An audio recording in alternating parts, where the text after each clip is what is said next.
বিপ্লবী, কেউ বলে ডাকাত। নমস্কার। কেউ বলে বিপ্লবী, কেউ বলে ডাকাত। কে ছিল এই অনন্ত সিংহ জানো কি তোমরা? আজ আমরা স্বাধীন ভারতের নাগরিক, কিন্তু এই স্বাধীনতার পিছনে যে পরাধীন ভারতের রক্ত, সংগ্রাম আর বিপ্লবীদের ইতিহাস লুকিয়ে আছে, সেই ইতিহাসও আমাদের জানা উচিত।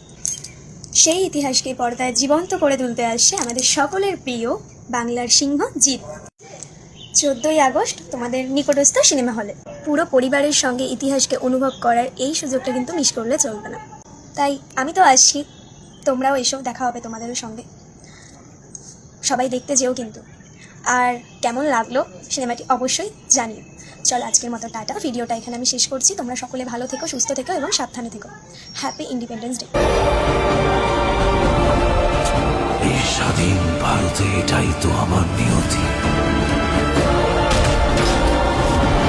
কেউ বলে বিপ্লবী, কেউ বলে